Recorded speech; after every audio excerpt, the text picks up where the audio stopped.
Hello and welcome to the Salt City Gamescast. This is episode 133. My name is Nick Naylor. Sitting across from me, Jared Holm. Hello. Welcome to the show. Hi. Hello. How are you? I'm doing good. It's a Saturday. I did some yard work. And I'm ready to unwind. Have a really we got a really really cute drink in front of us. I'm ready to unwind as well, Nick. Yeah, What is this thing? What is it called? So I originally got a recipe for a rhubarb and rose Ramos Gin Fizz.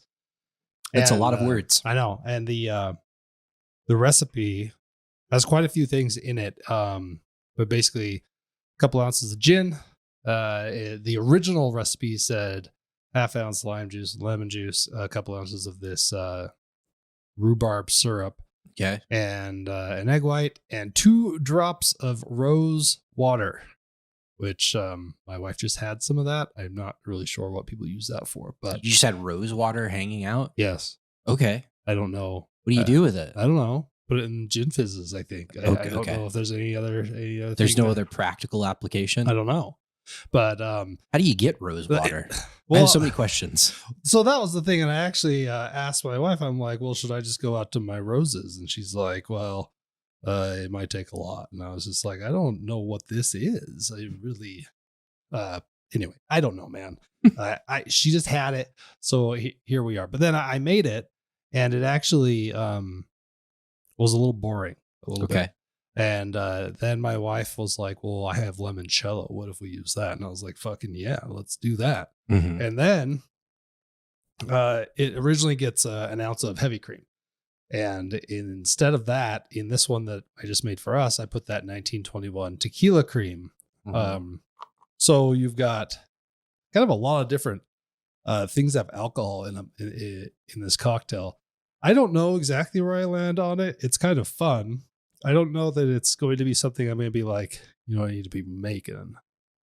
Is this thing? Yeah, I don't think you would pull this regularly, but it is fun. It's a weird kind of dynamic because you get that cream from the cream liqueur, which that stuff's fantastic, so good. I still need to buy a bottle of that. But then you get that citrus from the limoncello, so it's kind of like a milkshake flavor with like citrus in it, which I would say that this would be probably pretty divisive, but I feel like it's pretty good. It's not bad. Yeah, I think I will save the recipe. I think I would make them in the future. I just because it's kind of a fun thing, and it certainly isn't bad in any way. I don't know that it's possibly. I can't imagine a scenario where I'm just like, I'm really hungover. I had too many rhubarb and rose Ramos Gin Fizzes last night. Like it's be a one and done. Where does the Ramos come from? I don't fucking know, man. You're asking too many questions. Okay. I don't know. Where are you? This is a question that I think is probably helpful for our listeners and viewers now. Sure. Yeah. Where are you sourcing these recipes typically? So, through Instagram and Threads, which is Instagram, fake Twitter, right? Yeah. There's people cocktail a day. Yeah. And some are pretty simple. And then some lately I've been finding some that are really complicated with, sometimes I have to like search a little bit because I'm like, I can't get half of that shit. And I like, if there's one thing that I don't know, then I'm like, well, let me research it. Right. But if there's like 3 or 4 things, it's just like, that looks good, but I don't think it's going to happen. So you follow a couple of like bartenders that are making cocktails regularly. Yeah. The one guy that Scion Storm sent us a video in our Discord. That guy is pretty prolific. I don't know his name, but he does a lot of stuff. Then there's this other guy from like New Hampshire that is like a skater.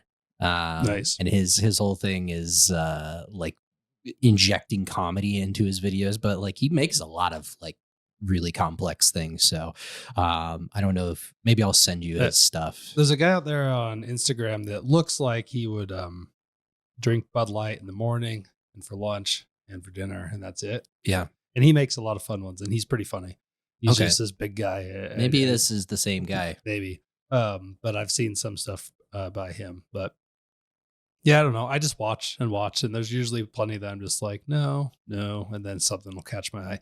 The whole reason I did this is because I was like, springtime. Yeah. It's kind of getting warm. Let's do it. And then our weather was like, fuck you. Not quite. Yeah, I mean, today was at Nice. least in my area, it was pretty nice. It was a little windy, but overall, we're getting there, Nick. We are getting there. Something that I should mention, we should definitely, for our viewers and listeners, if anybody has a cocktail that you'd like us to make, feel free to reach out to us. We will make it, maybe, question mark, Sure. depending on how terrible it sounds. Within reason. I mean, if it's terrible enough, we'll make it for that reason. Like if someone sends us, that's a slippery slope. If someone sends me a bottle of Malort, we're gonna put it here and we're gonna have some Malort. Well, here's the thing, Nick. You have one? No, I go to Chicago in 2 weeks. So, and I will be going to Chicago regularly for the foreseeable future. So we can get some Malort. I've had it the one time with you. It just seems like the type of thing that we've talked about on this podcast. So to kind of bring things full circle, it makes sense that we would have that. Absolutely. Absolute abomination. But there's got to be like, what if we get the bottle of Malort and it is just like so versatile? Because when we had it initially, it was like a joke. We had kind of like researched it and knew that it was a thing in Chicago. And when we got it, the bartender was like, "Are you sure? Are you sure you want that?" And we were like, "Yeah." And she was like laughing the entire time. So, but what if it's like super versatile and you can mix Malort and all sorts of shit? Oh, we're going to find a Malort cocktail to make. Yeah. Well, I don't understand the purpose of it. Like, I don't understand why it exists. Because when I had it, I was just like, what is the use case for this? It's made from like roots and dog shit. It's horrible. It is terrible. One that we need to do that I've had quite a bit, and this is more of a regional thing as well. It's kind of an interesting cocktail. I don't know if I like it very much, but I think that it's worth making, is pecan punch. Are you familiar with that at all? So it's a Basque. It's a Basque cocktail. And my parents used to live in Reno, which is like apparently the largest haven for Basque people in the United States. Okay. And so there's a lot of Basque restaurants which are in Reno, which are fantastic, fucking so good, really, really good food. But it's kind of a thing that when you go to these Basque restaurants, you get a pecan punch. They make them in these like tiny little, they look like champagne glasses, but they're like tiny, small champagne glass looking things. And I don't know the specific ingredients. There's a restaurant where my parents live now, where you can buy like a basket that has all of the ingredients in it. And I haven't done that because I always have them every single time I have Basque food. And I'm always like, I don't really like this very much, but I will say that it is a very like traditional flavor profile. So maybe we should try that on the podcast. Absolutely. Yeah. Just for the content, or lack thereof, I guess.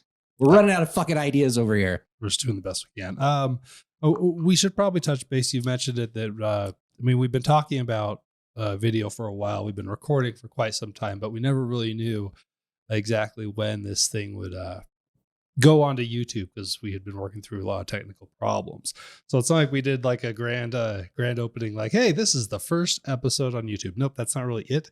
But that's me. We're now here saying, hey, you can find this show on YouTube. And the last call will be there as well. And it's kind of a fun thing we're dipping our toe into to kind of see what we can do. Or what we can't do. Sure. To be humbled, maybe a little bit. Absolutely. It was very funny when we posted it because the fucking people in the Discord, again, we're learning as we go here.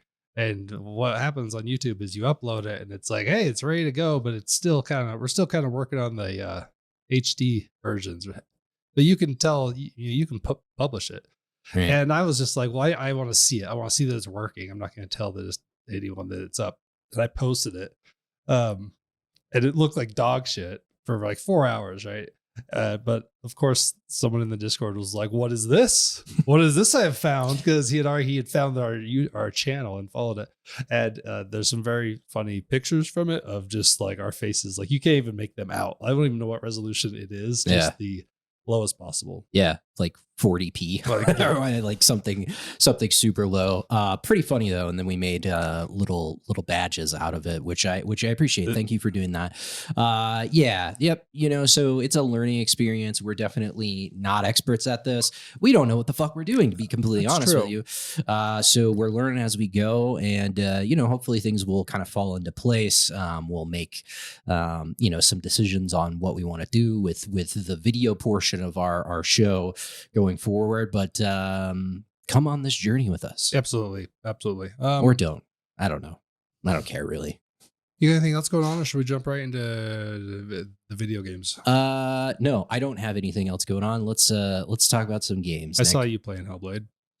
Yeah, I finished Hellblade: Senua's Sacrifice in preparation for the release of Hellblade 2. Because you'd only kind of played it just for a couple of minutes, probably at my house. And that was about yeah. Like a number of years ago, you basically strapped me in a chair and said, you should listen to the beginning of this game. And then I remember taking the headphones off after that sequence and being like, I don't want to play this game ever. And I hadn't until like last week. So it was kind of, I definitely had some apprehension with it. One, because this game deals with some very serious subject matter. I mean, I think that's probably an understatement. And then also the reviews that I had read obviously were very favorable, but it also didn't seem like something that I would be particularly interested in, just because it's a very slow paced, methodical, combat's there, but I think it's more about just the storytelling and going on this little journey. And back in the day especially, I was like, nah, it's like I want something beefier, meatier. But now after finishing it, I can say that was a foolish mistake, because I think that this game is exceptional. Certainly the best game that Ninja Theory has ever made, in my opinion. And I will say I've not played Enslaved. I know you like that one quite a bit. But anything that I played from Ninja Theory, this thing blows it out of the water with the attention to detail, just the setting, the vibes, the story that this game tells, everything about it. The audio design is kind of the flagship here. Like the things, is it schizophrenia she had? Yes. So the whole thing about this is that there are a lot of voices, they are in her head. So I would really recommend, if you're going to play it, headphones is probably the way to go. 100%. Really, even if you have a good system, even if you have a nice surround sound on your TV, I kind of would still think that headphones is the way to go, because it is so isolating. Yeah. And I remember when I played through it, I was just completely hooked, but I was really immersed. Like the immersion just from the audio design alone was really impressive. And then the game looks fantastic. It helps that it is smaller scale, so smaller stages. Like this isn't an open world game. This is pretty much you're going point A to point B in general. But they've got some talent over there, and the game looks incredible. And you were texting me, and you're like, this game still is one of the best games I've ever played or ever seen. Yeah. And I think it's before this podcast. So it's like it's previous Unreal Engine. So I don't know why we have a new version of Unreal if they're able to pull fucking shit off like this in the previous version of Unreal. It is a visual masterpiece. It is gorgeous. And some of that is definitely lent to the fact that it is a smaller, contained experience.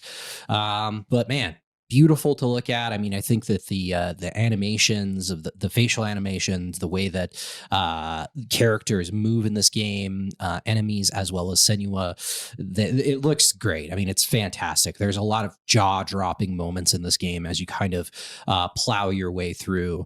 And so, I mean, I was really, really pretty invested in the game overall. I was apprehensive as well, just because it's a very serious game, and there's obviously I don't know if you there's a joke in that game. No, but like you ride a fine line, right? Where something like this is definitely, unfortunately, taboo in our society, and people that struggle with mental health issues oftentimes are pretty reluctant to talk about it because of the stigma that is associated with it. And making a game that ultimately is for profit is it's a slippery slope, right? For sure. And if you don't handle it correctly, it can go south on you really quickly. Thankfully, I feel like Ninja Theory handled it with grace and with a lot of care and detail, while also showing you how serious this thing is and how it manifests itself in a person. One of the things that I thought was incredible about it, I did a little bit of research after playing it, and there's like a featurette in the game that you can watch afterwards. I was gonna say they did a lot of work on the back end. Yeah. So they talked to the right people and a lot of people. And my understanding is that people within, I won't call it community, but people that understand a lot about that sort of mental trauma were like, yeah, they did a pretty good job. They right by it. They hired a number of professors that are experts in schizophrenia and other mental health issues that people deal with as advisors, and really dug deep into that. And then additionally, they had a entire group of recovering people that were recovering from mental health issues in the past come in and advise as well. I can't remember the name of the organization, but it's an organization in England that helps people, kind of get back on their feet after they have these serious issues in their lives. And so they had a lot of people that had felt it and experienced it real time, advise on it. And I think that's the only way you can do it. And so, yeah, it's just a very fucking serious game.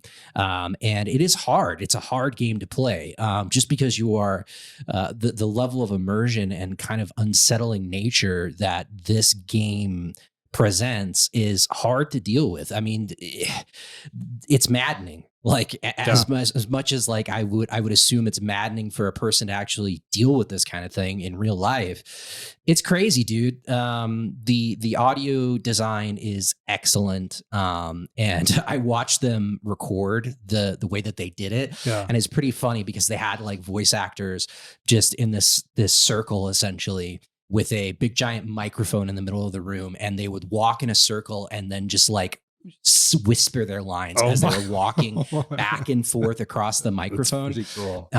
So just to like understand that that's kind of how some of that stuff worked out is crazy. And I think one of the strongest aspects of the sound design, and it also reflects like what people describe with schizophrenia, is there's not just like one voice. It's multiple people all at once, sometimes individually, speaking in Senua's head. And it's just, it's crazy. Another thing that I think is great about it is just obviously this is a very like steeped in like mythology, Norse mythology in particular. So it's not like true to life from that perspective. But they do rely heavily on like a lot of historical accuracy as well, which I think is really cool. Just the whole idea that Vikings, they're called Northmen in the game, but they're Vikings, are fucking Vikings, bro. They are invading Orkney Island, which is actually pretty cool because Orkney is where Highland Park is at. And one of my favorite distilleries, fantastic stuff. I was actually going to bring some over before you decided to make this Barney piss or whatever the fuck this thing is that we're drinking. So they rely on that, which I think is really neat. And then like, they also rely on historical accuracy in terms of the stigma and how people perceived people with mental illness during this period of time. And the name escapes me. They highlight the name, but these people, especially from a primitive level, these people didn't understand what mental health issues were. Sure. So to these very primitive societies, they thought that it was like this even worse thing than it actually is, right? I mean, Senua's dad puts her in a goddamn hole and leaves her to essentially die, which is horrible because he realizes that she's got this horrible mental illness. And instead of like trying to help her, he's just like, you are, destined to be in a hole. So there's a lot of really difficult shit to deal with in this thing, man. But I do really appreciate that. And then one thing that I really hated about it, like, I don't like the puzzles in this game at all. I thought that they were pretty lame. I think it was just filling out. It's a short game. It's a game that they spent quite some time making. If I remember right, they were working on it, and then they were taking on contract work at the same time as they had like their pet project. But when I went through it, it just felt like this isn't the point of the game. But otherwise we didn't want this thing to be 2 hours long, right? So there's these puzzles, but none of them were particularly creative or anything like that. That was my thought process when I was playing it.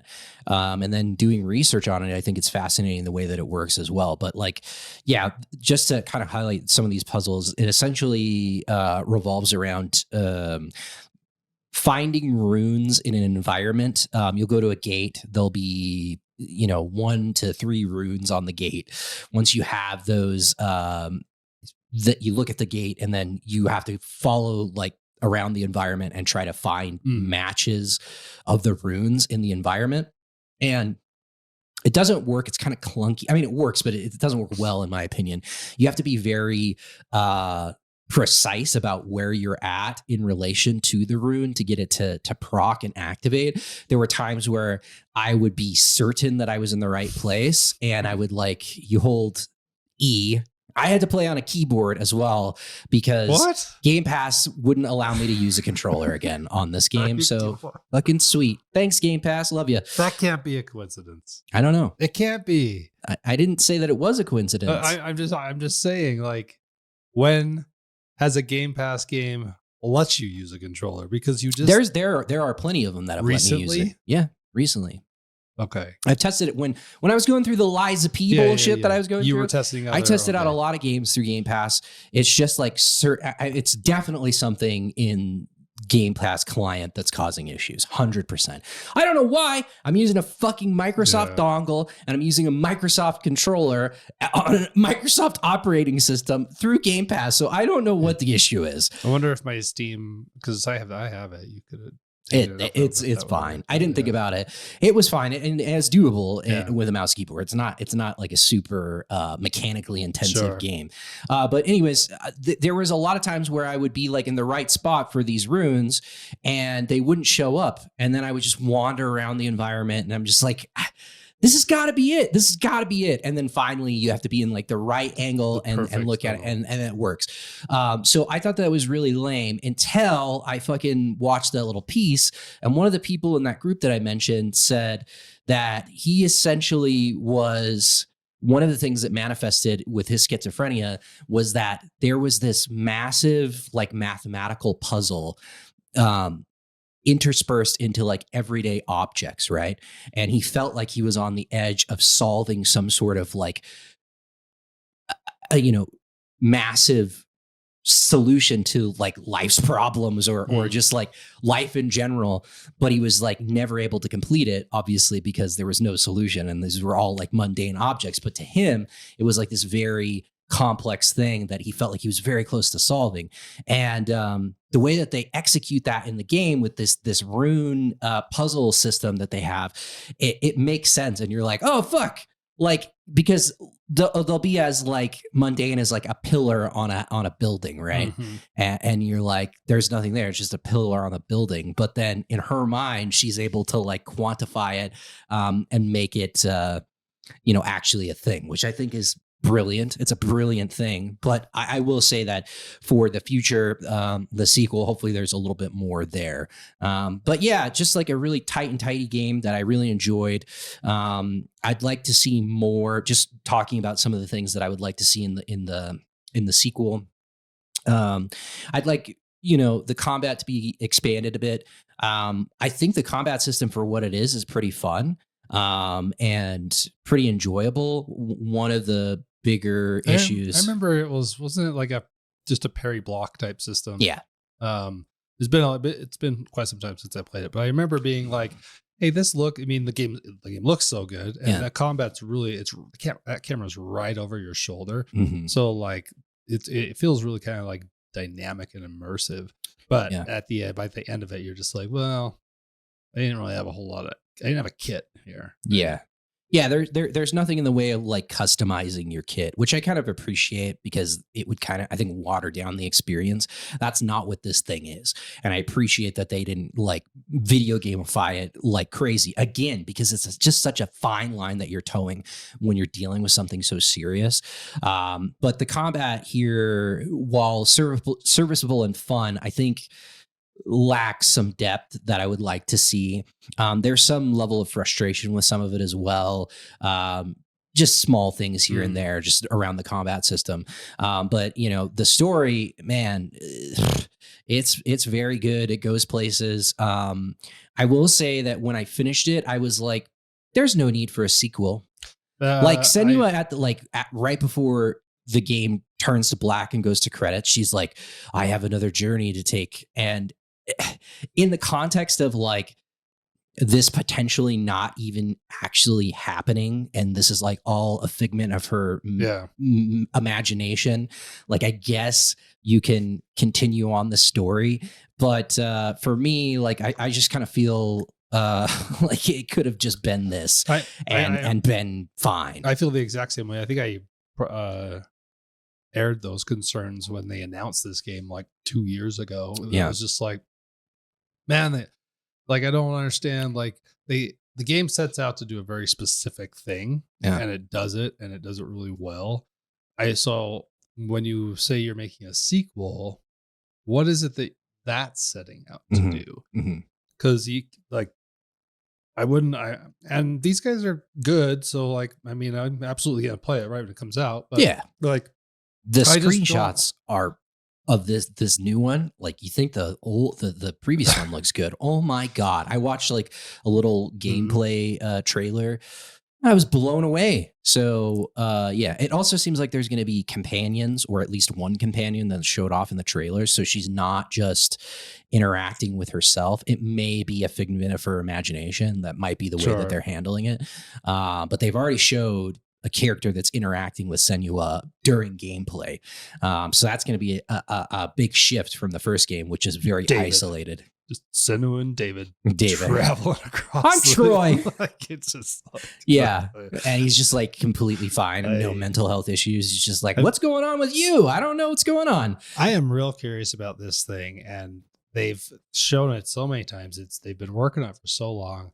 I'll be surprised if we don't walk away saying, "Hey, they've done some good stuff here." I will really be shocked if we, at the end of the day, we're just like, "Yeah, that's a swing and a miss on that one." But who knows? I don't want to butcher the lead's name, but he's got a sweet fucking name. His name is sweet. I'll just say that, but I'm not going to do it just because I don't want to butcher it. But that guy, man, listening to him talk and the way that he thinks about video game design and the way that he kind of, it seems like he works with his team and things like that. That guy seems like he has got it. Yeah. And clearly, I mean, Hellblade is not the only game that they have had success with. The plenty of games that they have made that have done well for them and people like. So this is no DMC, I'll say that, but it's up there. I'm completely joking. I fucking like that one. I'm not a huge fan of DMC, to be honest with you. That was a weird reboot, and not having it developed internally at Capcom was a little weird for me as well. They did fine with what it was. Another thing I want to add, you were very high on Alan Wake 2 this previous year. I liked it, but we both, I think, were very complimentary of the FMV, layered FMV on top of a lot of the things that are going on in Alan Wake 2. And I was like, I've never seen a video game do something like this to this level, to this degree in modern times. This is a really cool thing. Why don't people do this? And like really applauded them for that. They did it in 2016 or whatever with Hellblade. There's plenty of it, and it's actually quite good. It's not the same level of fidelity as Alan Wake 2 is, obviously. Which, did you know that Alan Wake 2, I'm pretty sure this is accurate, is like the most graphically intensive game that exists right now? Really? Yeah. It makes sense. It's like this generation's Crisis. As far as just burning things to the ground. Yeah. Which is interesting to me. It is. It's not a... it's a very good looking game, and Remedy does quite a bit with lighting, and I think that really burns up the back end there. So I guess it makes sense. Yeah. Very, very ahead of its time. I mean, I know it wasn't that long ago in the grand scheme of things that this game came out, but some of the things that they did here clearly resonated with other people in the gaming community. And I'm not saying that like whatever his name at Remedy was like, did you see the FMV and Hellblade? Let's go with that. Like, obviously FMV has been around for a long period of time, but I think it's a novel and interesting way to make certain elements of a game pop. Sure. And it looks great. I mean, Alan Wake did it right, and Hellblade did it right. So it's just like when you can pull it off, it totally makes sense. And like, it's kind of interesting to see these guys still be able to do it. And I'm sure they'll do it in the second one, the next Hellblade as well. Yeah, we don't have, we've got a couple weeks until that thing comes out. It's the end of this month. Is that right? Yep. That's like cool. The last week in May. So looking forward to that. I am now firmly in Team Ninja Theory. Keep on making games, keep on doing things, as long as 2 is good as well. They've never been, I know you've been a big fan of them, and I don't dislike them, but I've never really been like, oh man, these guys are really knocking it out of the park. And now I understand why I know that you, again, liked Enslaved a lot. The narrative in Enslaved is interesting, and it's cool. And we will talk about it later today. Because the narrative in that game is not that far off of Stellar Blade. So there's some interesting comparisons to be made. So I also looked at some of the stuff that they're working on internally. They've got a couple of unannounced projects at Ninja Theory. They have code names, but they haven't announced them fully. So that's cool as well. Hopefully this really is successful. So Microsoft just continues. I mean, they own them, so they're going to continue to back them, but just really lets them keep pushing that creative side. And hopefully they can see that even if Hellblade isn't it's not going to be a Starfield, right? But like, hopefully they still let them do their thing. Like, because I think it's important to have studios that make these types of things. Like Sony has had like their medium molecules and things where they've just they aren't selling huge numbers, but the stuff they put out is really compelling and kind of puts you in the news quite a bit when those games come out. Yeah, it's definitely falls into that category. Kind of what we were talking about in the last call about like the bridge between art and video games and how sometimes that line gets blurred in pleasant ways. You know what I mean? This thing is very much in that category for me. So this comes out, and then like 2 weeks later, I think it's early June, Microsoft has announced that they have a showcase. Might be June 6th or something like that. But I only wanted to talk about it for a second because I saw like the graphic, right? This like, hey, we're doing this, and just kind of blew me away because they just list their fucking dev teams, and it's just like Activision, Blizzard, Bethesda, and you're just like, you got a lot of fucking bangers over there, guys. Like, you need to get it together because holy shit. You look at it and you're like, that is you could really have an exciting show. I don't know that, who knows what they're gonna have to show, but Gears of War for sure. I'm pretty sure that's like been confirmed more or less, not from Microsoft, but I think there were some leaks surrounding this, and it's probably time for the one new of those. next Gears of War, or Gears as it's called now. They've done away with the war part of it. And then reboot that shit or something. Fable. Fable's they've got to show off Fable. Like everybody has been clamoring for it. There's been so many shows in the last little bit where they've been like, oh, this is going to be the time where Fable shows up. And then it's Fable just MIA. By the Forza guys? I believe so. Yeah. That's wild. Wasn't it Lionhead that did it initially? Peter Molyneux's team, and that doesn't exist anymore. I wonder what Peter Molyneux is doing with his time. Yeah, nothing. He's just done lying. He's done a couple of lying. He likes to lie a lot. He likes to embellish a lot, and I don't fault him too much. He has high hopes for what he wants, and I was one who hung on his every word when he announced Project Ego, which is Fable 1.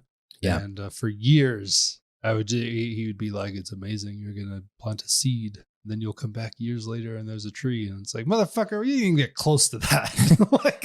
I don't even think there was any seed planting. You went to Fable. jail and ended up with a beard, and that's the closest thing you got to what you said was going to happen. And I like Fable. I thought it was a fun game, but like what he was talking about, and it was like, you're going to have all these.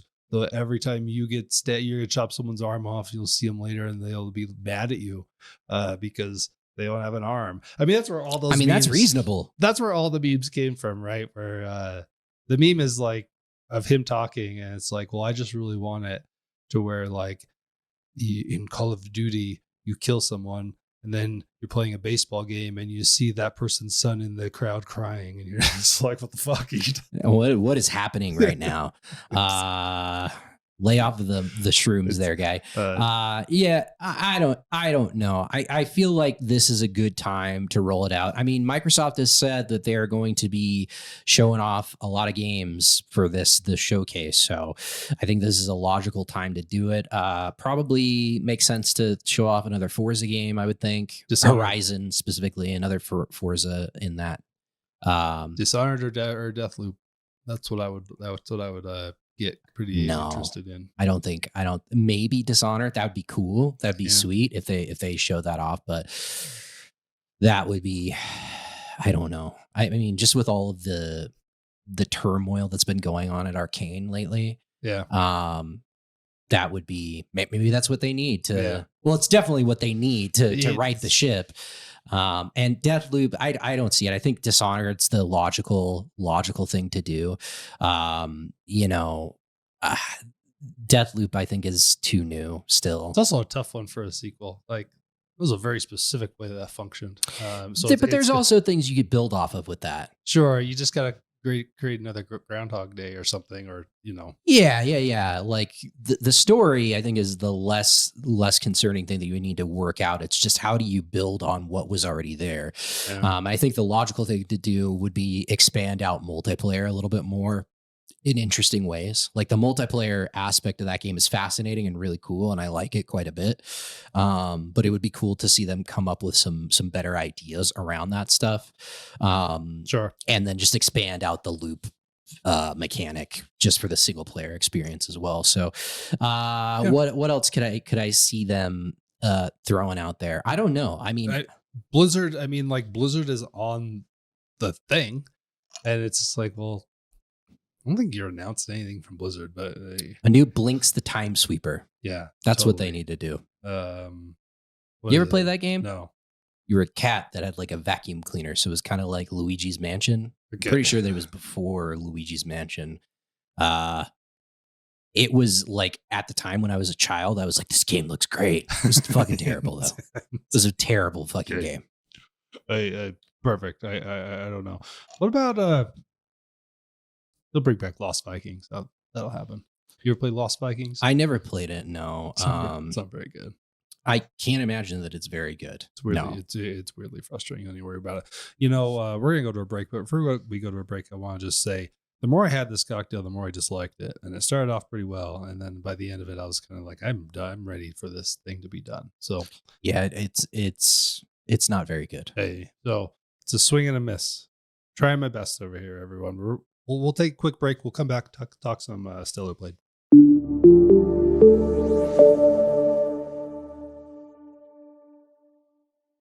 All right, we are back.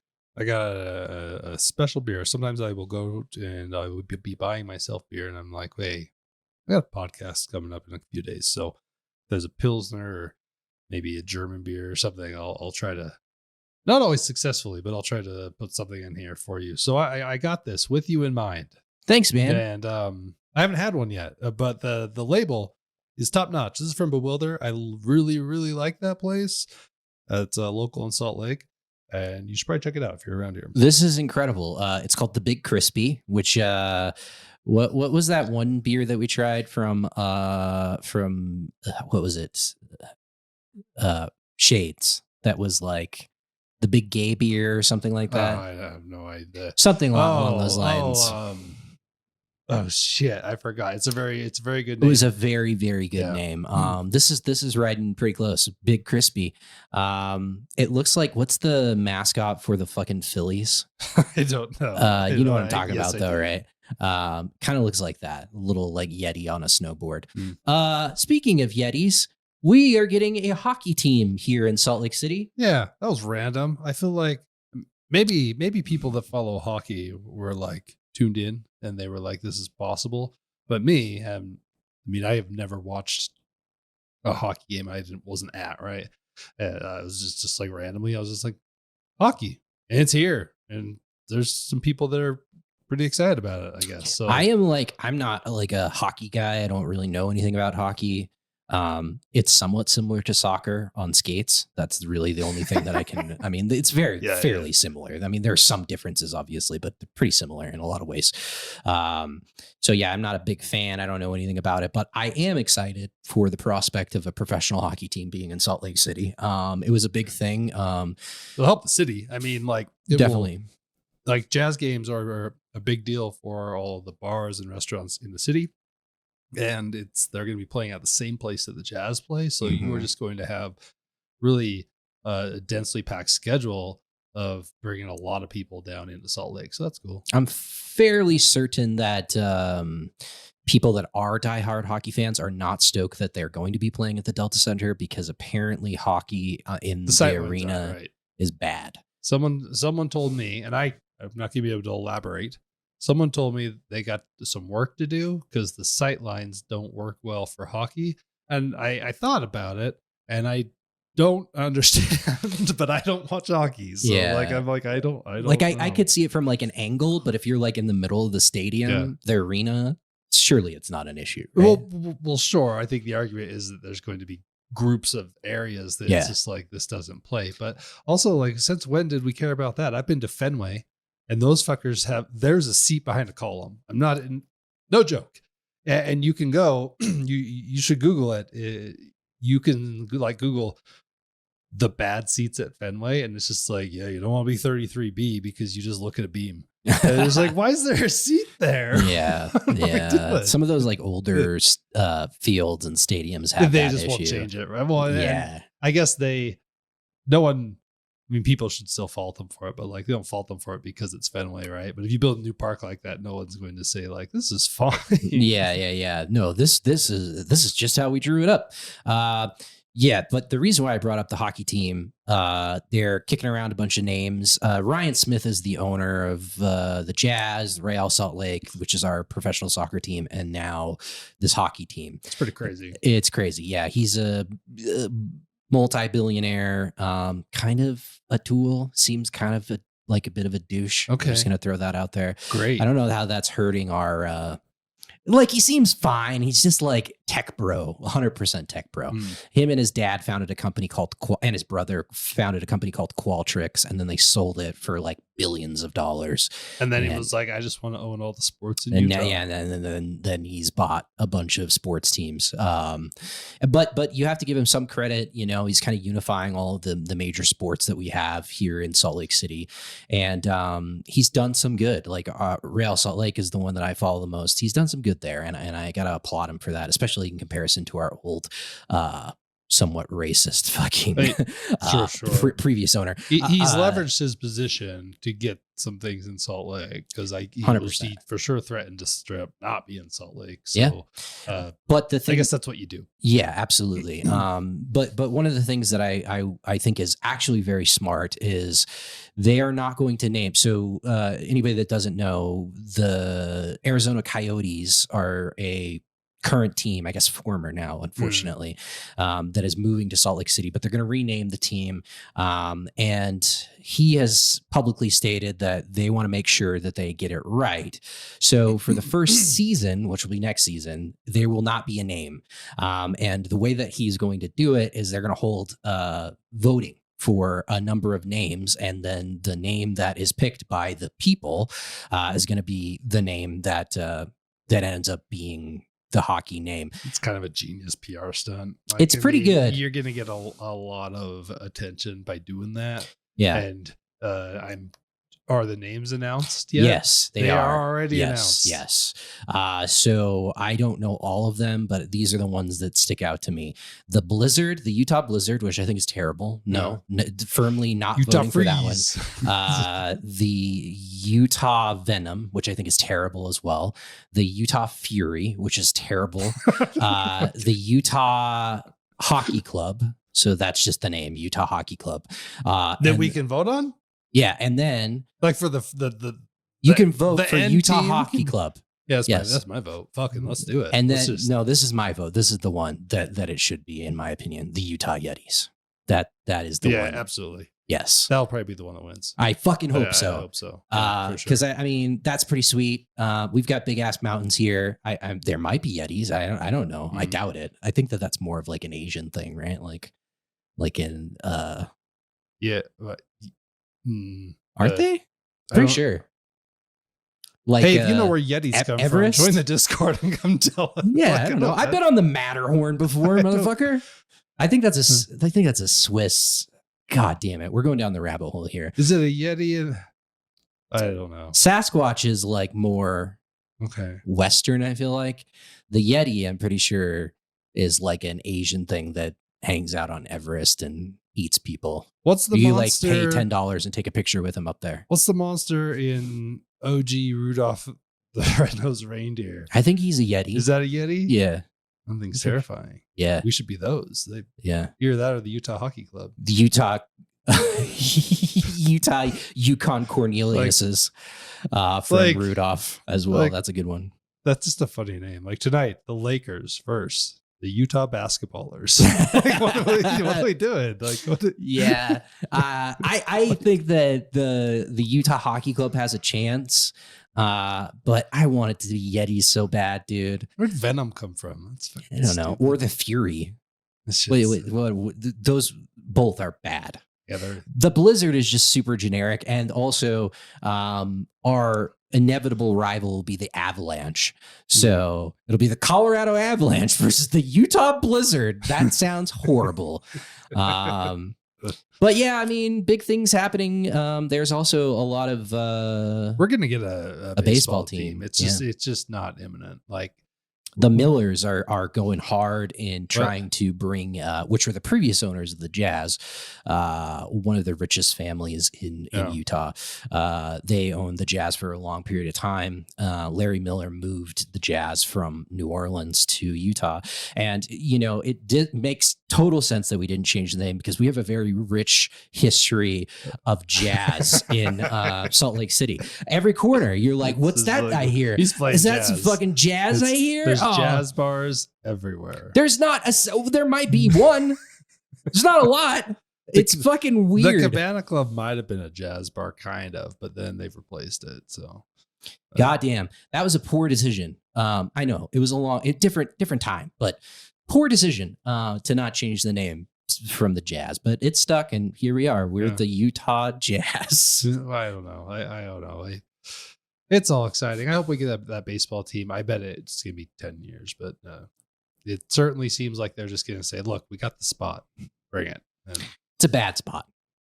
The spot that they have proposed for this stadium is really bad. no, you mean it's not quite centrally located enough. It's that, and also their renderings. At least there are like 3 prominent smokestacks in one area outside of the ballpark. Well, they which wouldn't leave those out. Yeah. You could have just not rendered that. Maybe knock them down or something like that. This is the kicker. They're actually going to be part of an oil refinery that's over there and just be pumping out fucking smoke all the time. So you'll just be breathing in oil refinery smoke while you watch a ball game. Hope you like your hot dog and your cancer. It's gonna be great. It's gonna be great. We're a positive podcaster in here for those sometimes. Hey, a little slow, but we did get a new game, potentially a controversial game. We're gonna have to unpack this thing Potentially. Okay, we're gonna go ahead and say a controversial game. I'm just hedging my bets. Being an optimist, I guess. The game's called Stellar Blade. Shift Up. I think they have made mobile games in the past. This is their first mainstream. I don't want to call this quite a AAA as I've played it. It's Sony's calling it a AAA. It looks real good, but like it's not. It's kind of like a B tier, which is not necessarily a bad thing. You can have some fun with games like this. We just kind of like, this is like a third person action game. Like if you've played like Devil May Cry and things like that, you're kind of Dark Souls, Bayonetta, Sekiro, like a little bit of everything. Sure, you can kind of understand it, but I guess right away we just need to address the cosmetics and the shape of the main character. There's a lot of a sexuality, like a pretty gross sexualization of the main character in this game, and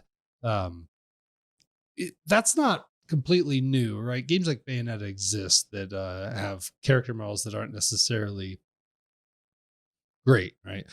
But I feel like this game kind of, on top of that, then doubles down by having an enormous amount of jiggle physics. Well, jiggle physics and cosmetics that continue to double down on kind of that entire sexualization of the character. Yeah. And there really are. I have a hard time with this because I really fucking like games that let me dress up in different ways, right? Yeah. That's well known by this point.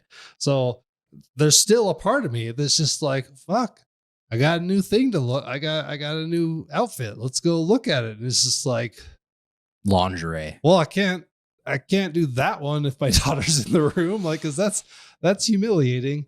And just what are we doing here? Yeah, good question. What are we doing here? Just what are we doing here? Yeah, I've thought about this a lot. Obviously I've unlocked a lot of costumes for Eve, who is the main character in this game. And the vast majority of them, not all of them, but the vast majority of them are very revealing. They're lingerie. I mean, more or less. You can dress her up as a Playboy bunny, like quite literally. She doesn't have bunny ears, but she's got the bunny tail. Yeah. Wearing like the very scantily clad, uniform that the Playboy Playmates were known for, and. It's hard. It's a hard thing for me. Her proportions are ridiculous. I mean, she's got giant breasts and her butt is gigantic. And it's hard. It's hard for me because it's just like this removes me from the experience because it's just so over the top. Like it's like the immature side of me is like, that's kind of funny, but also I'm like, it's immersion breaking in a game that I feel like has really good character design for a lot of the supporting cast. They very much have like a very specific vision for this kind of futuristic, apocalyptic environment that you're exploring. And some of the supporting cast that you encounter, you're like, man, this is super fucking cool. This is like, a mix between like Deus Ex Machina and Blade Runner. There's a lot of like definitely references to that kind of stuff. So it's very cool. Cyberpunk, I would say, is a good example of that as well. And then you got Eve, who's just like, I'm going to save the world in my nightie. And I'm like, why? Wait. Are you sure you're not going to a sex party, Eve? Because you're dressed like... Wear armor like everybody else. You're fighting these grotesque, horrible creatures that want to murder you.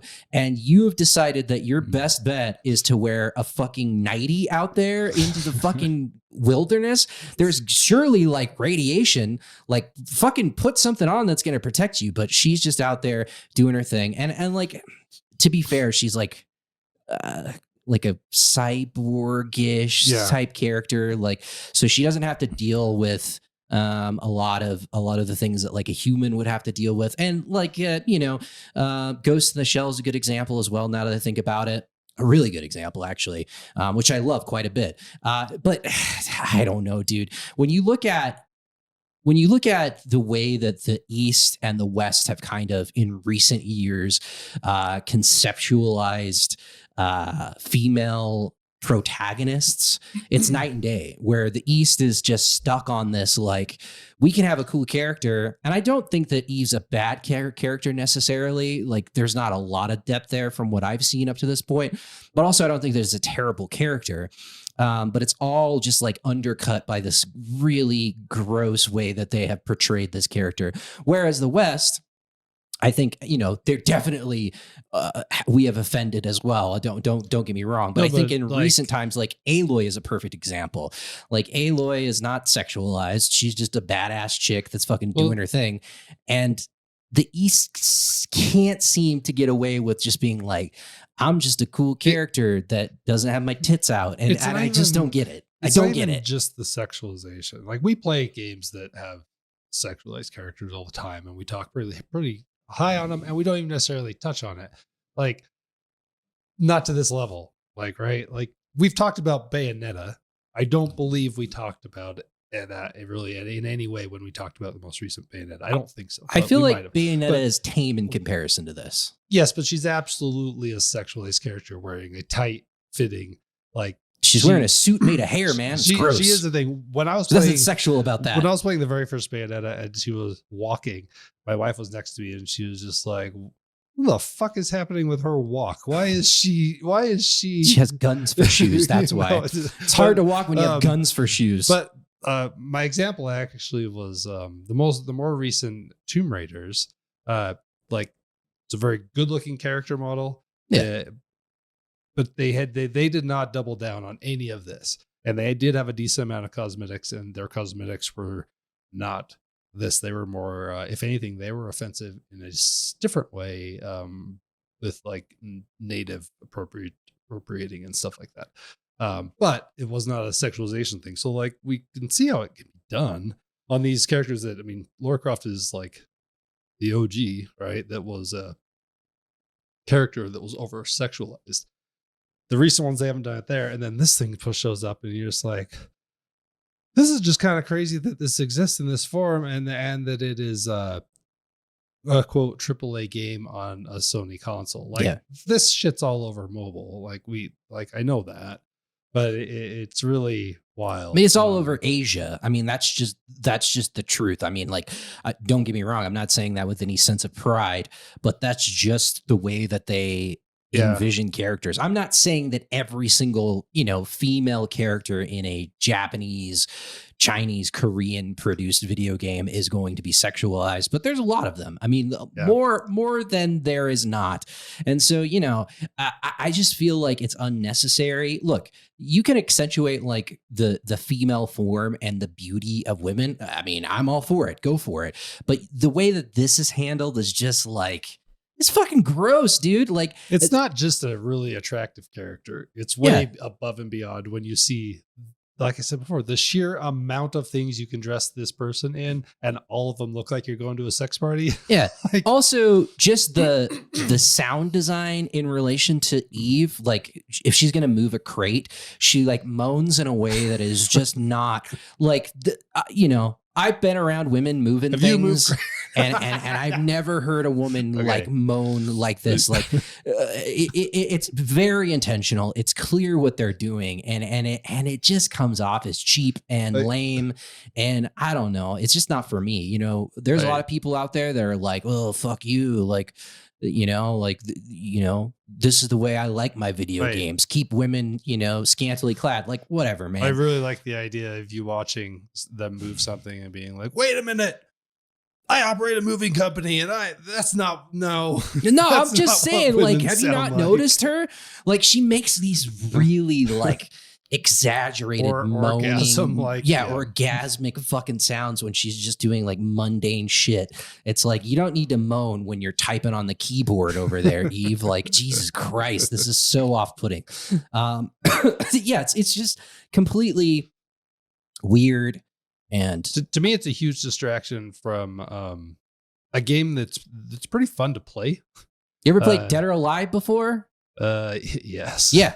The jiggle physics in Dead or Alive, like there's just like, sorry to cut you off there, but like we got to talk about that as well. It's just like they're fucking flopping all over the place, and it's just like, what? This is not the way this works. Like it's not even like we're doing physical things. There'll just be a cutscene where people are talking and things are just moving. A female character will move to the right 6 inches and everything just jiggles in ways that is just so unrealistic. And it's just like designed for people like dudes to be like, oh, look at that. And it's just, fucking, what are we doing, dude? I don't know. We're playing it. Yeah, I like it. So I like it quite a bit. It's a pretty good game. I think that's the worst part. The frustrating part here is that they're not doing right by their main character, and they're telling. I mean, they're certainly trying to tell a pretty good story, and I'm saying they're trying to tell a pretty good story, right? Like, there's a lot of story here. There's a decent amount of narrative. There's a lot of logs and things, and so it's a little frustrating. The best way I can describe this game, it's kind of like a post-apocalyptic thing, but I'm like blown away as someone who's played Enslaved and Nier and Horizon, and then taking the narrative in those 3 games and then putting up this one immediately in the game. I was just like, I know what's going to happen.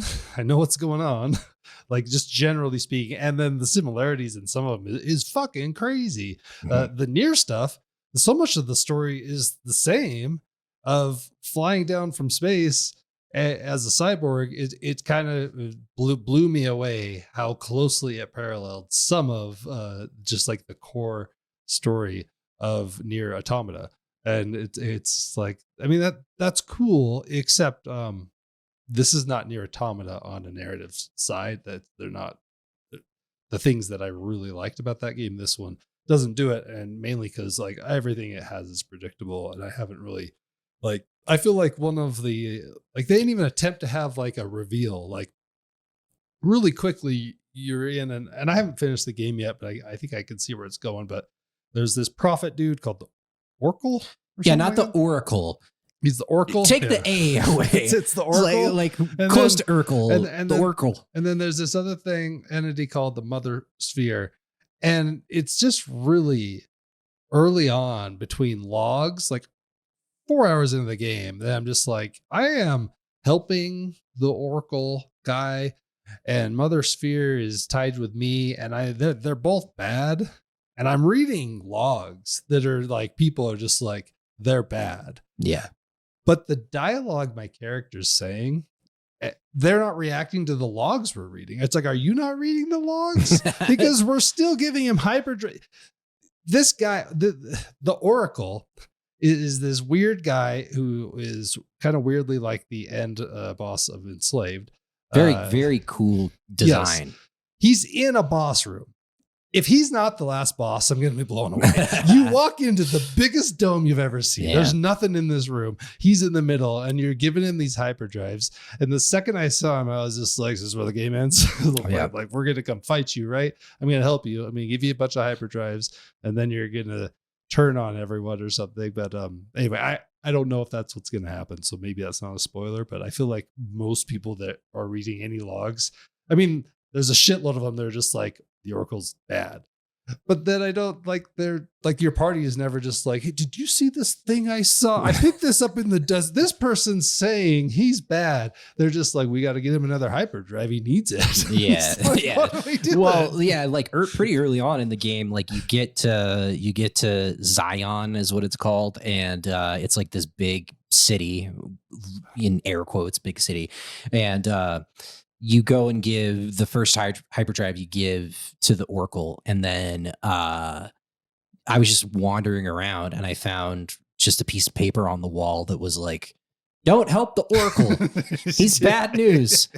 And then like right next to it, like on the other wall is like someone from the Oracle's camp being like, we're totally not bad.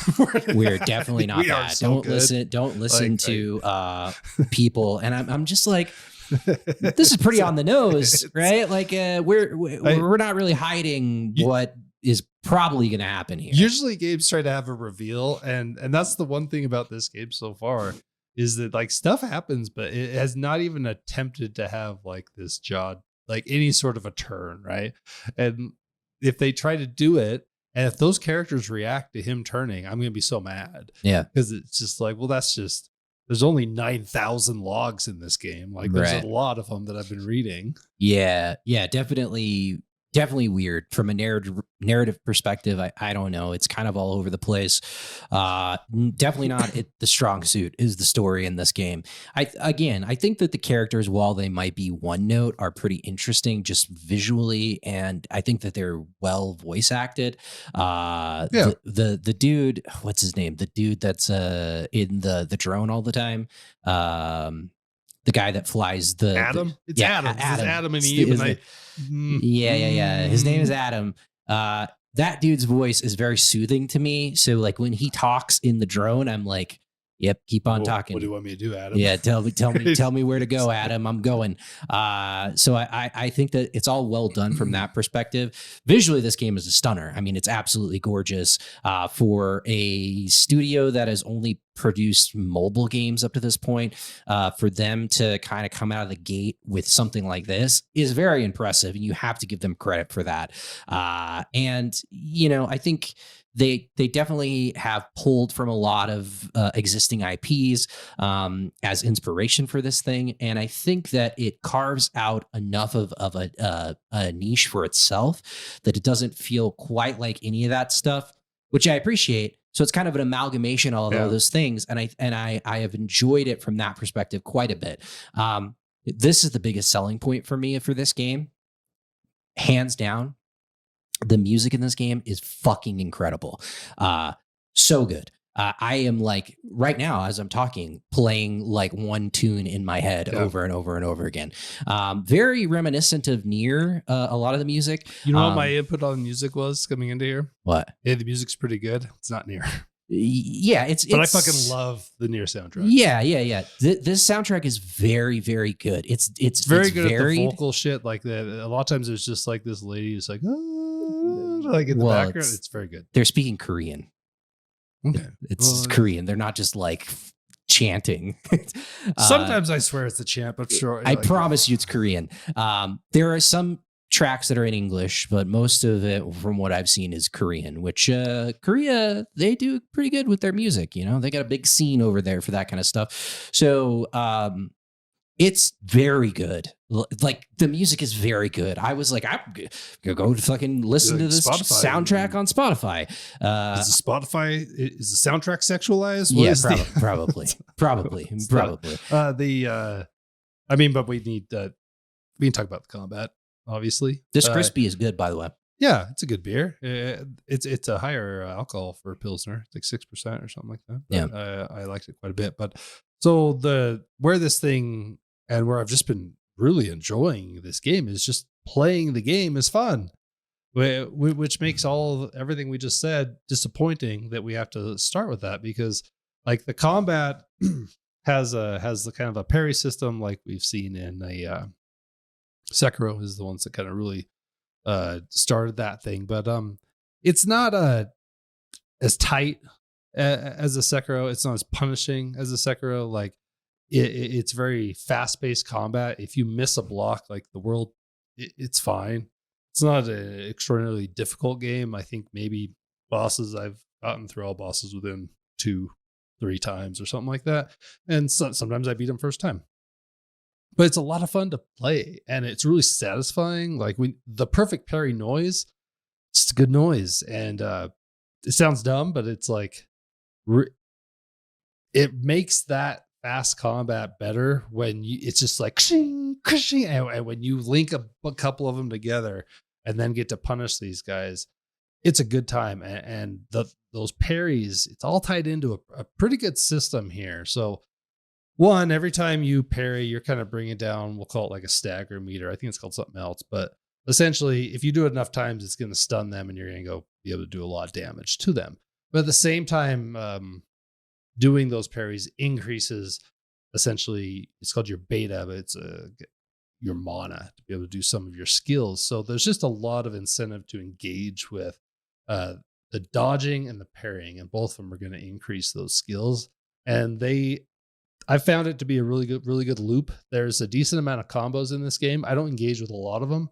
I've generally kind of got my 3 to 4 things that I've been able to pretty much cruise through combat. They open up quite a few things as it keeps going. I don't know if you have how many elite nativas have you fought? 1. Okay, so you don't have. You're gonna get another. I just got one. a double jump. That's the most recent thing that I got. So, which I'm like, just give me that at the begining, because the fucking platforming. There's platforming in this game. It's dog shit. It's not good. It's frustrating. There's a floatiness. It can be difficult. You're gonna get. There's there's a decent skill tree, but you're gonna get another like a superpower where you push like R3 and L3, and we've seen this in a lot of games, right?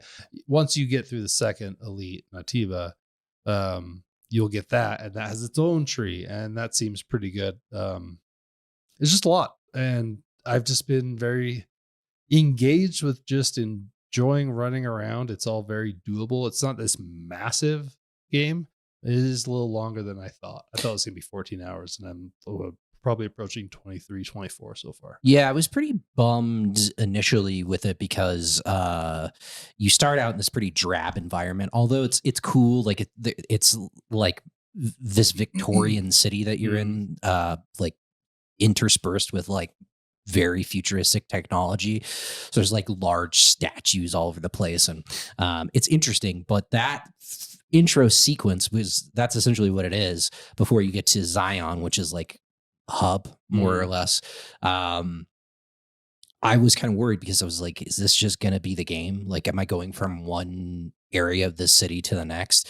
And I was kind of worried about that because that 8.7, 8.7, it's very samey, and again, it'll probably take you 2-3 hours to get through that, most likely.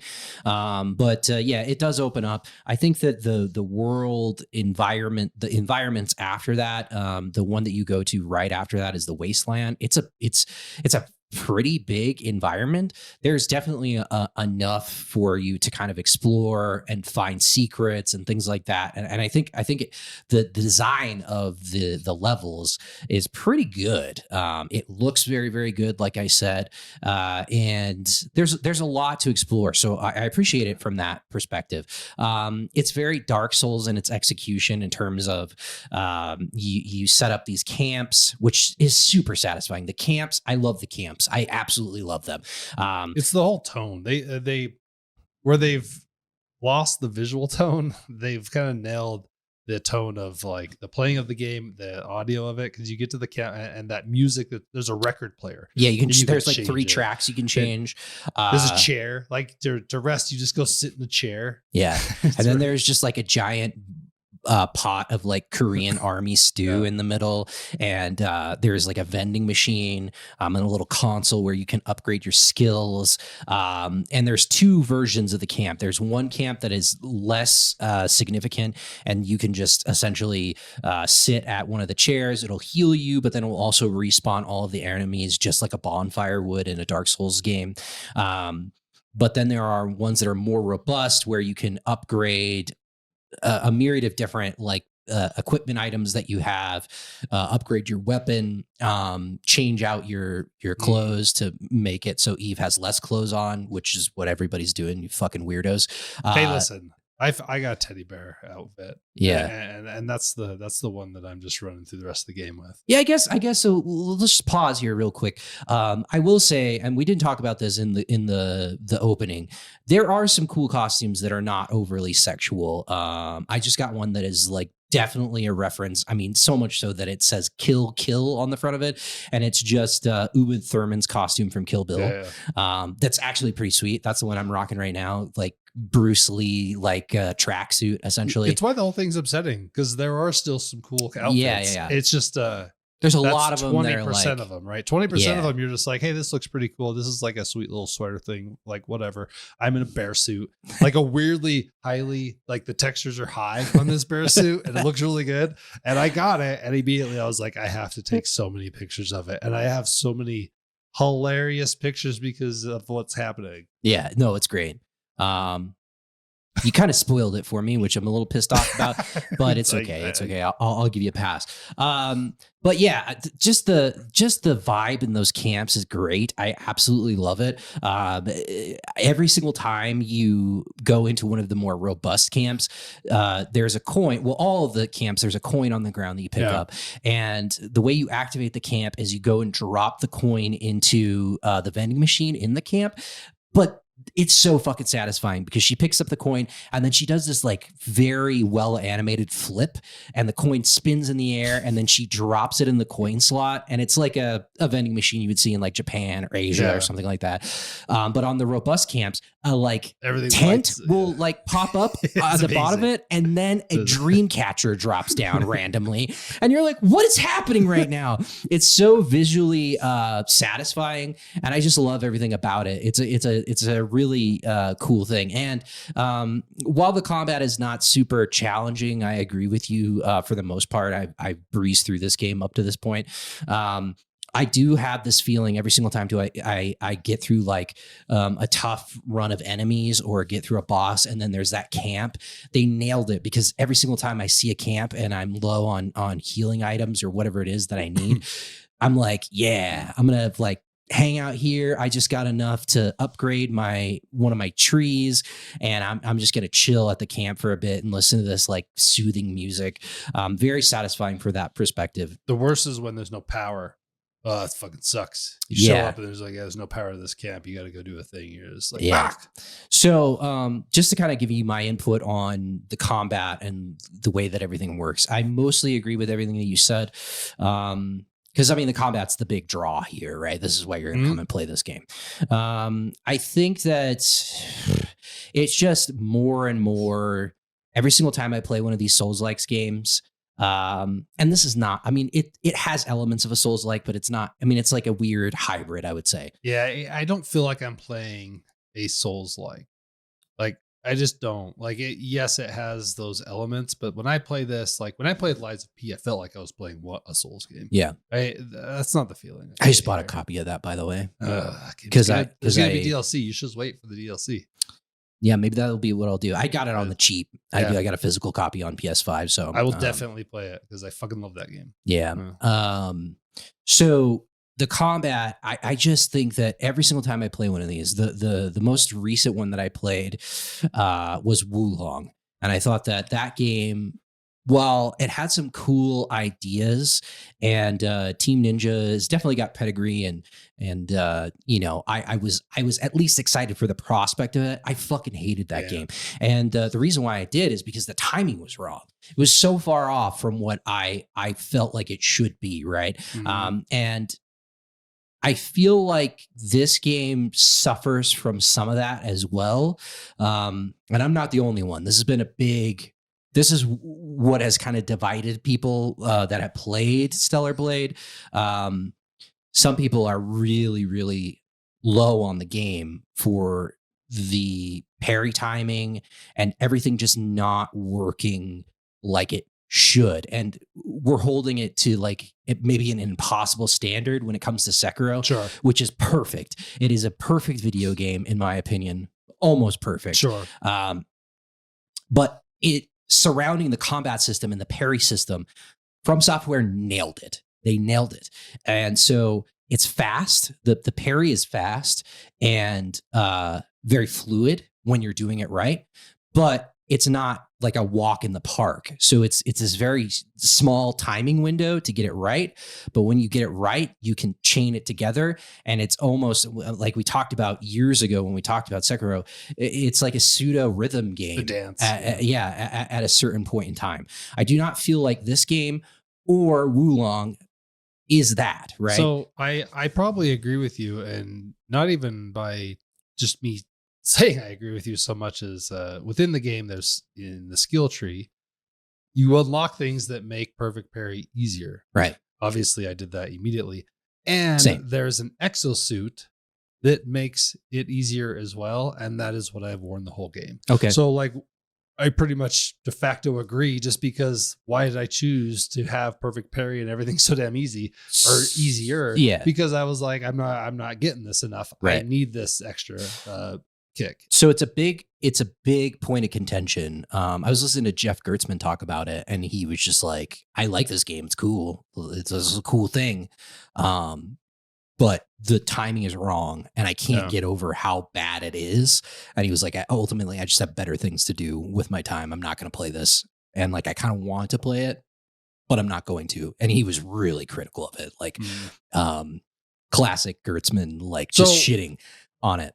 Did you see that some people in the pre-release were having latency problems? Yep. Yeah, Okay. and he highlights that, and when he talked about it, it was basically he played like a like an early access version of the game, but then he also highlights that he played it after early access that he got, and he still was having issues with it.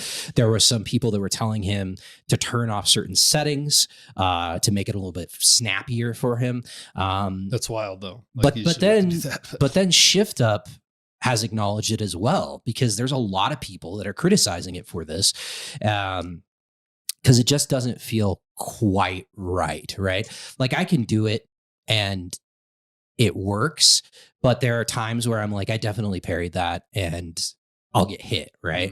I'm like, I know, like it like I'm trying to get into the mindset of like when you would play Sekiro, where it's like the enemies are going to attack very quickly at you. And once you get that one parry, a lot of times with a lot of the enemies in this game, they're going to follow up with an unexpected attack after the fact. And sometimes I have struggled to get like a chain of parries going. It is very satisfying when you get it. But I think that the big issue that I've ran into, to not like get too into the weeds with like some of the back end stuff, that it seems like Shift Up is acknowledged.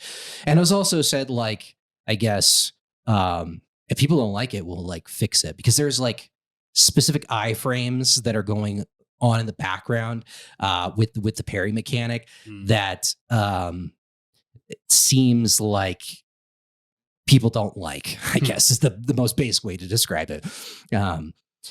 Fucking nerds. But yeah, like I don't feel like it is as good as it should be. And I think I've kind of identified, at least from my perspective, what is bad about it. Not bad, but like it's not tight enough for me. Yeah. The block mechanic, or animation, I should say, is too slow. She doesn't get her sword up fast enough, and so too much armor, just all that weight. Yeah, all that weight. Like, yeah. It's tough. Yeah, she's got a fucking claymore. Like One thing that we have to add, she sheaths her sword in her fucking hair. It's wild, dude. Have you looked at the settings and seen that you could change the length ponytail? of her ponytail? Yeah. And I was like, what are we doing here? And then a few minutes later, I was like, I want the short ponytail. Yeah. Also, pro tip, there is by default, the game just like makes you pick up all items. There's also an option to just auto pick up everything. No, by default, it makes you hold R. That's what I'm saying. It's R2 furious. by default to pick up items and like there's loot in this game. So like you'll hit a chest and like confetti will spray out of the top of it, and you're like, now I gotta hold R2 around it and it will suck everything up like a vacuum. That's a decision. Like who won that argument? Yeah, but there's not inventory constraints that I've ran into yet. No, who won the argument that you should have to hold R? No, I know. Like I get it. Because that's the default. So like at the end of the day, they're like, well, this is how the creators envisioned it. Yeah. It's just like, why? Why do you want me to do this? Yeah. It doesn't make any sense. Well, side note, there are these it's like the equivalent of like a salamander in like a Souls game where little drone buddy guy. Yeah, the little drone buddy, you got to hit him, but he's like a balloon, and when you hit him, he like fills up with air and then pops, and then loot sprays out of him. That shit is so fucking satisfying. The animation and the noise that accompanies it is so fucking good. I every single time I find one of those guys, stoked. Yeah. I don't think that, like, I've never had one of them get away from me. So like, I don't think that's the mechanic. They just run away from you and then you catch them. Yeah. Sometimes they'll run into enemies, which can be problematic, but for the most part, I've just been able to pop their little asses and get all of their goodies. So it feels good. Anyways, going back to parry mechanics and things like that. I think I figured out how this game would be better. Okay, great. Perfect. So if you could hold block and then parry was assigned to a different button, maybe that would, like R1 in particular. So L1 by default is your block, and enemies will start throwing fucking their attacks at you, and your shield system for every unsuccessful parry drains, right? But because it's so slow, sometimes like I don't feel like there's enough time to get the sword up because you got to parry, drop, and the animation is too slow. So sometimes she just can't get it up quickly enough from what I have seen, and you get hit, right? So I think it would be more satisfying if you could just hold L1 and then obviously have a short timing. Yeah. But if you nailed it, you're hitting R1. Thing, right? Yeah, like you lift it up and you're parrying based off of that. I think that would solve all the issues here. But you know, it's not what they did. What gears are you using, if you know? Because I know, because right away I knew what I wanted more in the game. I don't know off the top of my head. I think I'm doing a hell or a damage reduction, exospine, and then I think like a combo extender, so I do more damage based around combos. Right away, my gears, the lower ones, I did speed. So my attack speed. I have two. Yeah. And I wish I could find another one, because when I first started the game, I was like, it's not quite fast enough. I want it faster. So I did that. And then I did like the perfect parry stuff. And that's really made the game feel really well. Do you have burst? Do you have the burst ability yet? Burst ability? You probably don't. It's a whole other tree. So, no, I don't. Yeah, we talked about it. No, I don't. Well, that's separate. That means there's two. So you don't have like the ultimate ability. But then there's a whole other tree with a burst ability. Two trees are locked right now. Okay, so the burst tree has 4 different skills, and it's a whole other meter, right? Mm-hmm. Well, one of those skills is attack speed as well, and I have that one. So I've just made my character to be lightning fast. So where, yes, I still am trying to parry a lot, but I put in an enormous amount of attacks in between them doing anything. Right. And it's really just a satisfying, good time to play it the way I've been playing it. Yeah. That's the thing, though. Like, this would be much more frustrating if the game was hard, like super really hard. Yeah. And that's not to say that I can't get parries off. Like, I get perfect parries a decent amount of time. And, once you learn a specific enemy's pattern, like these open environments that the game kind of puts you in, you're going to run into like the same enemy over and over and over again. And by the time you have like spent enough time, you're like, I know the timing, what you're going to do, etc. So that alleviates some of the frustration. And I wouldn't even say that it's like a frustration. I haven't been frustrated with the mechanic. I just don't think that it is as tight as it should be. And I think that can be said about a lot. We highlighted the platforming. There is platforming in this game. It's just too floaty and not great. It's alleviated when you get a double jump. It makes it a little bit better. It's still, there are some puzzle sections later in the game that incorporate the double jump into it and are a little frustrating. Wall running in particular, it's just like, it feels terrible. I feel like half the time when I try to jump on a wall, I like don't even hit the wall.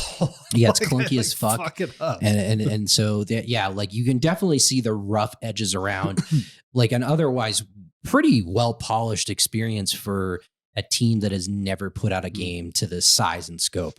The thing with the wall running is that I've only ran on 12 walls. Like it's like it's kind of feels like an afterthought a little bit. Like they got it, they didn't get it quite there. It only got incorporated into a pretty small amount because it's just like I'll see a wall and it's like, oh yeah, that's in this game. Where usually when someone creates a system that like that, you would have seen that a lot more than what I have. Mm-hmm.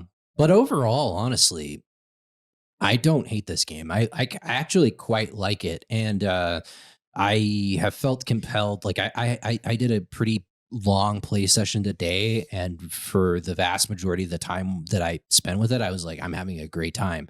It doesn't necessarily need to be this like balls to the wall difficult thing, and I think they've mixed enough genres up here that make it satisfying. And the story is the story; it is what it is, but it's enough to like move you through from the next sequence to the next sequence. I honestly though, dude, the music has like they've done a good job. There's not a lot of repeating music. You spend a lot of time, you're going to hear the same song a lot. In like you spend a lot of time in one area, you're going to hear the same song a lot. Well, there's like your general. You have a list of general tracks. They did the Persona thing where you're going to hear. Yes, exactly. They strip down elements of the song. You'll get like one full song, and then it will just be the instrumental version of it, and then they're like, let's add the xylophone to this version of the song, which I appreciate quite a bit. But I've been like, what's the next song? Where are we getting to another good song? Because every single one, I'm just like, God damn, these are good, man. They're pretty good. Are you aware of how good the soundtrack is in Nier Automata? I mean, I probably should go back and play the game again. I never finished it. I just could not get over the repeating playthrough thing. I'll never forgive you because you got through the repeating playthrough and then quit. Yeah, because it was. But you got through the repeating playthrough and then quit, and it was like, well, you already did the bad part. Yeah, I don't know. Maybe I should go back to it and see if I can get through it. I mean, I don't hate the game at all. Like, I think for what I played, I like it quite a bit. But yeah, I was just like this. There's too many playthroughs out the gate that are virtually the same with like one little difference, and that was not compelling to me. Sure. Well, yeah, I get it. I mean, it's still a big ask, but it's rewarding and it's worth it in the end. Everyone should go play Nier Automata. But I think that probably wraps up Stellar Blood. There's no way I'll probably finish this game in the next day or two. I'm past like the point of no return. The only thing I'm concerned with is there are these big bosses, the really good boss fights. There's alpha boss fights that are good, and then there's elite ones, which are kind of the next level up. And early on, there's 6 of them. I'm past the point of no return. I've only done 2. Like I don't. I wonder if it's going to be like a boss rush. If there's a criticism here, it's just like, well, why? There should have been at least one more earlier, like to try to give you some of these big bosses. But I don't. I will, I guess, wait to pass judgment until I see what is going on. I'm going to fight one right now. I know that. I'm just like feel like I'm wrapping the game up, and I have 4 huge boss fights. Is one of them Oracle? Probably. I don't know. Who fucking knows, man? It's a fascinating game.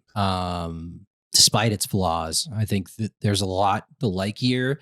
And I bet Sony's pretty pleased that they picked up the rights to this thing, and it's an exclusive. I will say that in another 4 years or whatever, when this studio releases another game, I will want to know what that is. Like they've at least shown me that. It's just if someone could rein them in a little bit.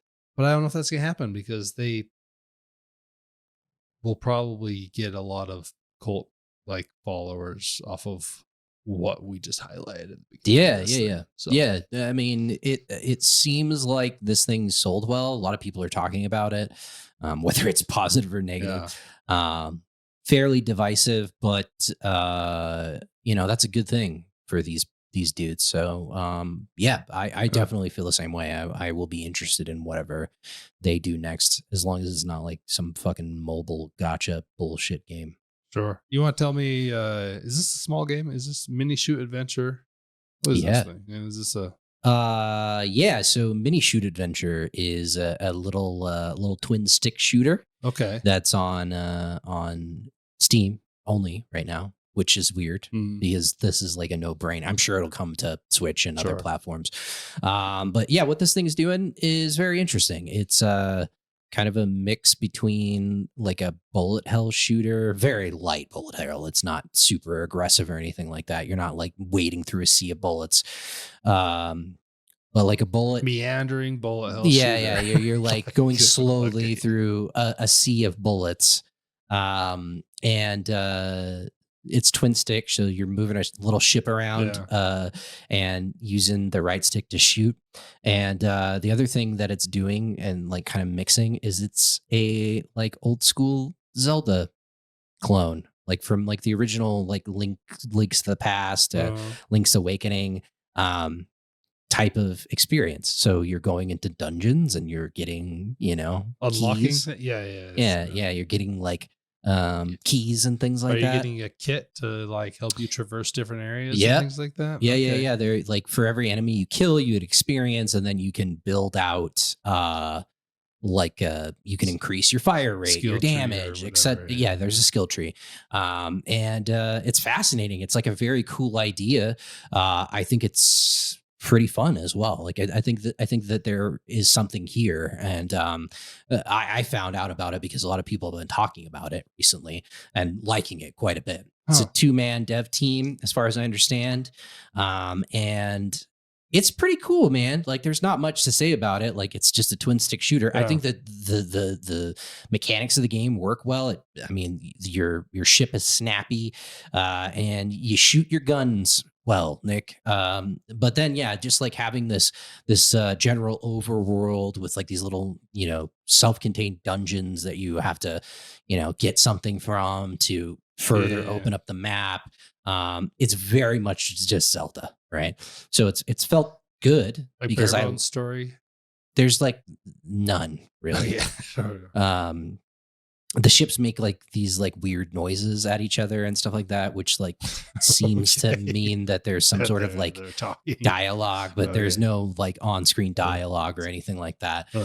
It's a really neat little game, and I think it definitely I want to play more of it. I'm pretty early on in it. I've maybe put an hour or two into it, but for something like that, like I normally wouldn't come in to the podcast and talk about a game, but I feel like you get enough right out of the gate. Like if you played a Zelda from the 80s or 90s, you understand what this thing is doing right at home. Yeah, and if you played a twin stick shooter in the last decade, you also understand what they're doing. So it's a cool kind of mishmash, and I have found it to be fairly enjoyable. Like I've enjoyed my time with it, and I want to play more of it. But there's really not much to say. Like there isn't like really in-depth mechanics that we can talk about. You're moving, you're shooting, you're going through dungeons. There's like very light puzzle solving elements. There might be more further you get in, but it's a cool little thing. PC only. Weird. PC like only right now. I think it's cheap. It's cheaper than $20. I think it's 15, $10, something like that. It's in my Steam. You should check it out. Just give it a go, like quickly. Sure. You'll get the gist of it and see if it's something that you're interested in or not. Probably a great Steam Deck game. 100%. Yeah. I've played it only on the Steam Deck. I haven't touched it on my PC yet. Sure. I probably won't, honestly. It's been cool. Like I want to play more of it just to kind of get a feel for maybe I would hope that there's more. But that being said, like saying that I hope that there's more, like I would be perfectly okay if this was just the way that it was and they just layered mechanics onto it. Sure. Right? So right. Good deal. That's anything else? Is that going to do it? I think that's all I got for the moment. Yeah, we finished it. We did. I'm just looking forward to some games being announced. I feel like I feel like it's gone longer than what we're used to without getting kind of like, what are you playing in the fall? Like, because I don't know the answer to that right now. So. Right. Yeah, we definitely need some dates to be announced. Yeah. There are a few games that have been announced and we know are coming this year. We just don't know when. Yeah. Need to get some of that stuff to kind of get this so I can understand. It's been slow. It's been a slow year, which I've kind of appreciated. Last year we were just like, there's too many games. It's just fucking not doable for this show. Not tenable. But this year I've felt good about what's been going on. You know, I mean, it's still like lots of video games coming out. Yeah, I've got plenty. I mean, this time is really nice because I'm getting closer on Persona. I'm going to end up finishing that up, and then my plan, if we'll just see what the schedule is, but I still got to go back to Final Fantasy VII. Like, I have to finish that this year, like at some point. So I want to go back to Tekken 8. They just announced the second DLC character, so kind of exciting time. Sure. Eddie Gordo has been out for a bit, which was the first DLC character. And have you seen the script, the 333 script? Oh my God, it's so good. Let's talk about that real quickly. So yeah, there's this this guy. I think his Twitch handle is like Heihachi Mashima. So Mishima is their names, but Mashima, right? Something like that. So it's definitely Mashima something. And what he's done is he has created a script for Eddie Gordo where it's idle. He doesn't play the game, but he's created a script where it just hits 3 over and over and over again. And he just plays ranked. And he streams the whole thing on Twitch. And Eddie is he winning? He's winning a lot. He's winning a lot, and like more than he should, and has climbed the ranks quite far. I mean, I think he's like middle ranks right now with just 3 over and over and over again. Because hitting 3, I think it's like 5 kick. or isn't that just a low kick? It's your light kick or no, it's not light kick because Tekken is each button is assigned to a limb, so it's left kick. Right? Oh, okay, got it. Yeah. So Eddie in particular does like a combo string off of just hitting 3, no directional input or anything like that. So the script just is hitting 3, which is like the X button or the A button on an Xbox controller. And it must have like quick recovery frames on this, like in order for him to win, right? Like it's a combo string. So like if you don't know how to block it, you just get blown up by it. And then if you get hit by the first move, he just continues. He continues a combo string, and it can be really like tilting for people. And it is fucking hilarious, dude. I don't know if they've shut it down. I haven't been paying like too much attention to it. I'm sure Harada has caught wind of it at this point in time because it's blown up. Like lots of people are watching it. You can shut it down, but also like, can't anyone go and do that? Yeah. Well, the thing about it is they've been pretty strict about like just banning people outright. Sure. Like, no, like you're banned for a week or 3 weeks. It's like, you're just fucking done. Which obviously there are ways around that as well. But the last I heard about it, they were not doing anything about it. And Harada didn't say anything about it. He wasn't like, this is a problem. Because like ultimately it's not a problem. I don't know. I mean, you can feel one of two ways about it. They're not cheating, like aside from the script that they've set up. That's, obviously not intended, but they are just doing the script is cheating, right? Yeah. But they're not like doing anything outside. Like they're not hacking the game in a way to like give them an unfair advantage. They're just spamming literally one button over and over again. And so for like players that are skilled, you're just going to learn how to, like kind of deal with it. Come on, load it up and try it myself. I want to understand. Just hit 3 over and over again. Exactly. Yeah, I want to understand why. Well, you probably and run into a back. buzzsaw now because it's become like kind of viral within the Yeah. Tekken community, and people are pissed off about it. There are people like rage quitting and shit like that. One of the things that has been talked about a bit is the fact that because he's just been doing this on a script, he has like ground out the battle pass in like a number of days, which like that's obviously not ideal from Bandai Namco's perspective. Sure. But it's absolutely hilarious. That's great. The best part about it is Eddie plays this like Brazilian instrument in his like intro and outro, and I think it's just like so like the tilting. Tiny violin. It's kind of like a tiny violin. Well, it's like it's a bow instrument. So he like he like pulls on this bow and holds it, and it makes this noise, and it's hilarious because people are like rage quitting off of it too. Like, this is fucking bullshit, I'm sure, right? Yeah. But at the same time, it's one of those things where there's a way to counter it, and you have to look out for it. You could sidestep it, you block it, etc. Although the blocking has been a point of contention. People are turning on Tekken pretty hard because you take chip damage when you block, and it's pretty aggressive chip damage, and people are mad, very mad about that. So they have work to do. The honeymoon phase is very much over with Tekken 8. They got to work on some things. They probably need to work on some things because like the best players in the world are like, this is a fucking problem. Like, interesting.